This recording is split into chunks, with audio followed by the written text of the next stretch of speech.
E está começando mais um vídeo aqui no canal, e para quem não me conhece, eu me chamo Maria Silveira. E nesse canal eu sempre entrego o ouro do ouro sobre Day Trade. E nesse vídeo não vai ser diferente. Hoje eu vou te explicar qual é a diferença de um choque válido para um choque fake. Mas antes do vídeo começar, vamos fazer aquele combinado.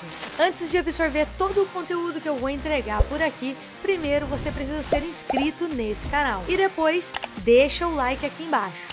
Fazendo isso, você me incentiva a trazer mais conteúdos aqui para esse canal. Ei, sai da minha frente. Sem mais delongas, bora pro vídeo. Estamos aqui em um replay de mercado no gráfico do Bitcoin no time frame de 2 horas, para que eu possa te demonstrar o que é um choque válido. O mercado é contextual, ou seja, é necessário uma narrativa, um contexto por trás da operação atual, da tua análise atual, para que você possa tomar uma decisão. E voilá, aqui temos um contexto para o ativo. O que aconteceu aqui foi o seguinte: nós tínhamos liquidez nessa região, muita liquidez, 1, 2, 3, 4, 5, 6, 7, 8, 9, 10, 11, 12 pontos que caracterizavam regiões de venda, onde os vendedores tendem a defender suas posições, ou seja, muita liquidez. Por quê? Porque o stop de uma venda é uma compra, e eles posicionam esses stops aqui em cima.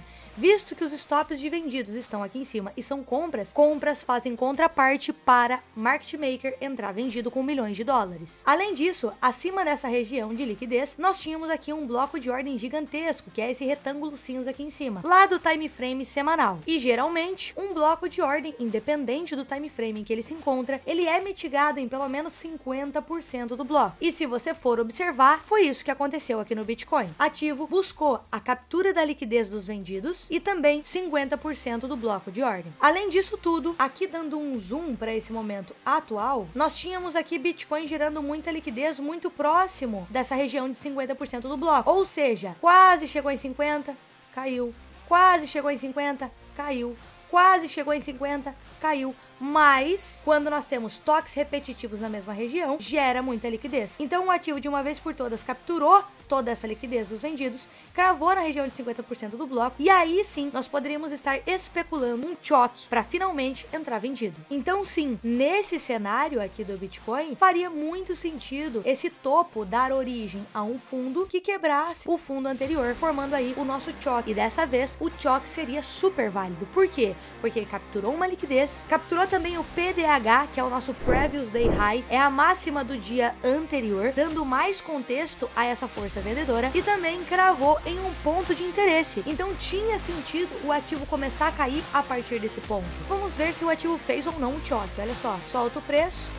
Por enquanto ainda não, porque nós temos que ter o corpo da vela rompendo o pavio ou o corpo da vela anterior, e agora sim nós temos o choque. Nesse momento nós temos o choque. Por quê? Porque esse topo deu origem a um fundo que rompeu com o corpo da vela do fundo anterior, gerando então uma nova estrutura de baixa, certo? Então agora sim nós teríamos aqui um topo e um fundo válido, onde nós poderíamos traçar uma retração de Fibo, e um retorno até essa região seria muito plausível. Solta o preço então, retornou e despejo. E já entrando aqui no assunto de alvos, para dar uma auxiliada aqui a quem me acompanha sempre aqui nesse canal, vamos pontuar o seguinte: visto que tínhamos muita liquidez nesses fundos, 3 fundos relativamente nivelados, gerando muita liquidez, nós poderíamos marcar esse ponto como um alvo. Então o ativo tendia a cair até essa região. Vamos ver se ele foi? Solta o preço, deixa correr. Ativo subiu novamente, mas ainda assim gerando muita liquidez nesses fundos.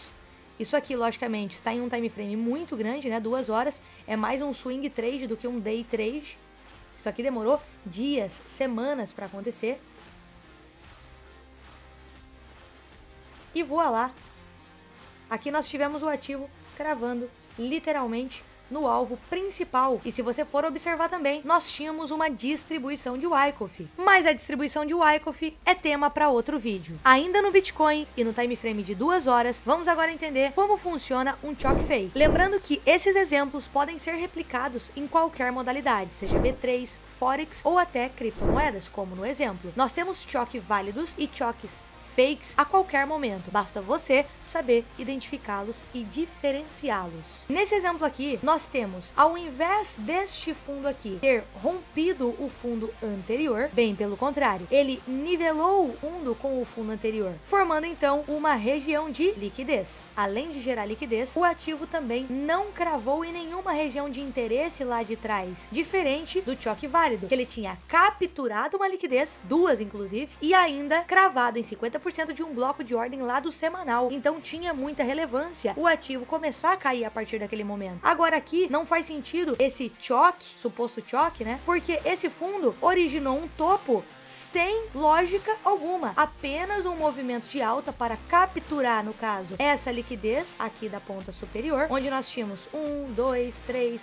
4 topos relativamente nivelados, e aí sim prosseguir com a baixa no movimento, capturando então essa liquidez da ponta inferior. E se a gente soltar o preço, muita gente estaria comprando aonde? Vamos traçar aqui uma retração de Fibo desse fundo para este topo. E muita gente estaria comprando na 61, por exemplo, que é a famosa região de ouro do varejo. Então muita gente estaria especulando uma compra nessa faixa de preço aqui, onde supostamente teria um bloco de ordem para posteriormente o preço subir, quando na verdade ele acabou de formar um BSL, uma captura de topos, né, uma captura de quem estava vendido aqui, para prosseguir com a baixa no intuito de capturar quem entrou comprado aqui. Olha só, soltando o preço, a gente consegue observar nitidamente que o ativo, ele nem sofre para passar por essa região de 61%, ele passa direto, beleza? E aí estão os exemplos teóricos. O choque fake, geralmente, ele vai gerar liquidez ao invés de capturar essa liquidez. E também não vai cravar em nenhuma região que tenha relevância. Por exemplo,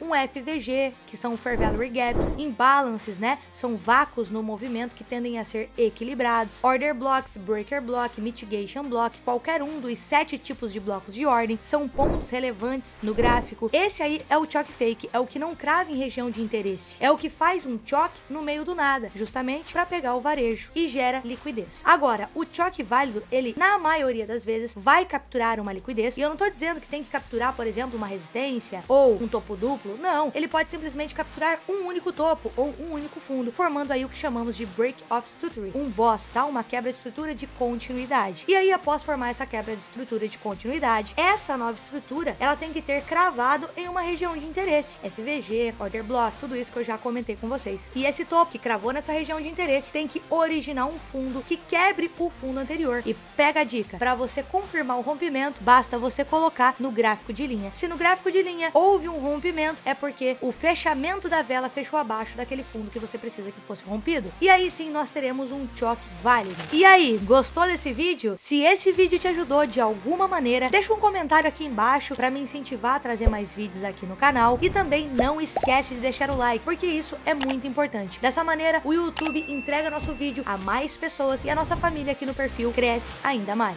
E se você quiser continuar acompanhando conteúdos como esse, só que diariamente, me siga lá no meu Instagram, _Silveira Trader, vai estar passando aí na sua tela. Tamo junto, beijo e tchau!